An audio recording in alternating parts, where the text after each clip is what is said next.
Maayong buntag mga boss, or should I say good morning boss. Ayan, so for today's video ay ayan na nga, nagwawalis na tayo dyan sa Hinaguan Nature Park para naman ma-exercise the same time para naman mabawasan yung mga ang tawag nito, mga dumi ng kasi ang daming tao kahapon. So, kailangan talagang maglinis kasi baka may biglang dumating na mga bisita para hindi naman nila makitang dugyot yung Hinaguan Nature Park. So, kailangan natin magwalis. And, alam niyo naman, nabihira lang talaga ako nagwawalis dyan. And kasi parang gusto kong magpapawis and everything. Kaya, ayan, nagwawalis ang bakla. Kunwari, sipag-sipagan, ganon. Oo. Kasi, at baka sabihin nyo naman, bakit ko binidyo? Siyempre, para makita nyo naman kumikilos ako. Oo, ganon yon. Huwag kayong ang sarap pa naman ng ngayon, araw. Kasi nga sobrang sinag niya. Masarap magpapawis. At the same time, maaga pa. So, talaga, nabuboost yung mga pawis mo ng bonggang-bongga. Dahil kahit lang simpleng walis-walis, 'di ba? At least kumikilos yung katawan mo, nagre-release siya ng mga pawis na unwanted talaga siya sa katawan mo. It's because dumi yan eh. So, dyan nga po tayo sa pathway nagwalis kasi nga hindi naman siya masyadong madumi. Yung mga dahon-dahon, tapos mga cigarette butts, and mga plastic na tatapon ng mga, alam niyo naman, yung ibang mga customer hindi nagtatapon sa tamang tapunan. So, syempre, at hindi naman natin din sila ma-please kasi nga, 'di ba? Lalo na pag may mga dalang mga bata. So, alam niyo naman yung mga bata, guys, pag dating sa mga ganyan, hindi mo talaga maasahan yan na itapon sa tamang tapunan. It's because bata nga. So, Lunes pa lang ngayon, guys.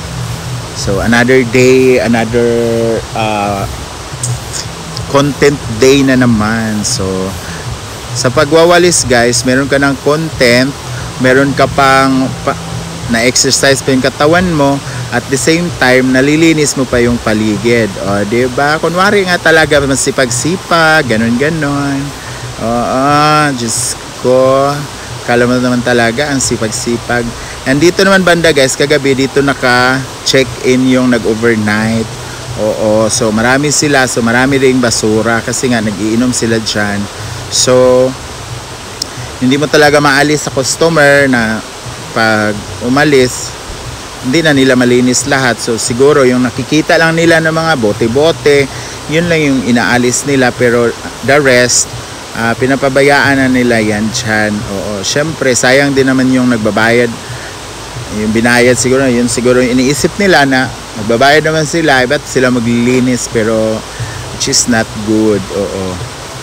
So ayan, dinampot na natin yung guys, ginamitan natin ng dustpan, yung mga dumi para itapon sa basurahan. Ang ganda talaga ng araw, very green talaga yung kapaligiran.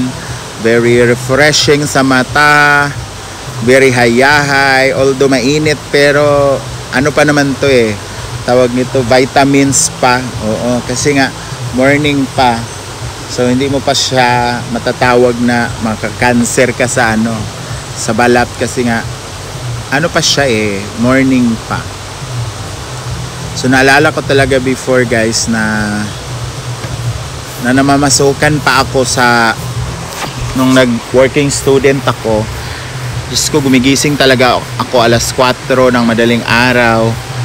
Yung pasok ko is 7. So, kailangan, nandun ako ng 7 sa school. So, 4. Habang nagsasaing, nagwawalis ako doon. Gilid yun ng sementeryo. Pero, wala namang nangyari sa akin. Malamig lang talaga yung simoy na. Siyempre, umaga. So, sanay tayo dyan sa mga ganyan-ganyan, mga walis-walis, sa mga pag tanggal na mga dumi-dumi sa mga kapaligiran dahil lumaki tayong mahirap. Oo. Lumaki tayong wala. So, alam natin kung paano magtrabaho, paano maggawa ng mga gawaing bahay. And yung part na yan guys, isa bilyaran yan. So, alam mo naman, pag naglalaro yung mga player ng billiard, syempre naninigarilyo, kung saan saan lang tinatapon yung cigarette butts. So ayan, inano na rin natin, tawag nito, winalis na rin natin siya para naman, para pag may iba pang maglalaro mamaya, sabi nila na naglinis na pala sila kasi wala nang makikita ang mga cigarette butts. Ano naman, minimal lang naman kasi nga yung iba siguro alam naman magtapon kung saan nila itatapon yung mga basura. So ang aga ko kasi nagising guys alas 7. So after mag coffee, nakita ko si Amanda kasi nagwawalis. Ayan, sumabay na lang din ako sa kanya para dalawa kami magwalis para mabilis yung trabaho and para na rin makapag-exercise nga. Oo. So ngayong araw na to is sana maging progressive kasi nga Lunes. So kailangan talagang kumilos pag Lunes ng maaga, gumising na maaga, lalo na yung mga estudyante, wag pa hilahilata sa mga kama dahil pasukan na naman. And si Gimo, nakita niyo naman dyan, nag-walking si Gimo dahil nagtapon siya ng basura. Oo. And I don't know kung may pasok ba siya ngayon, pero parang meron naman siguro kasi nga maaga siya nagising eh. Maaga din siya natulog kagabi kasi nga napagod sa kanyang housewarming. Oo. Bonggang-bongga ngayong celebration kahapon dahil very successful naman and lahat naman nakakain, lahat naman nakainom. And kahit nga dito sa hinaguan hanggang 1 o'clock may nagiinom pa dahil ano pa yun ng celebration. And this part guys is nasa tabing ilog na ako nagwawalis. Oo. Kasi nga abot dito yung tao kahapon, ang daming talagang tao kahapon guys. Oo, may naka-truck, may naka-jeep, may naka-tricycle. Kasi nga Sunday kahapon, so maraming tao, maraming bumisita dito sa Hinaguan Nature Park. And yung iba naman repeaters na eh. Oo, mas gusto daw nila maligo dito sa tabing ilog kasi nga dito sa ilog kasi nga flowing yung water. Oo, umihi ka man dyan, hindi maiinom sa mga kasamahan mo kasi nga maagos lang siya pababa yung tubig. So, ayan, yung mga lamesa dyan, yung mga ilalim na may mga basyo ng soft drinks, basyo ng mga chichirya. So, kailangan na matanggal yan kasi malay mo, maya-maya, mayroong darating na mga bisita sa Nature Park, sa Hinaguan Nature Park.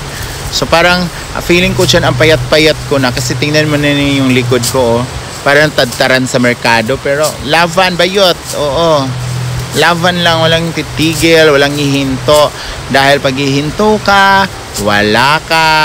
So ayan na nga guys, so hanggang dito na lang. Maraming salamat sa panonood. Kung saan naabot tong video na to, please comment down below para naman ma-shoutout ko kayo. Maraming salamat, bye bye.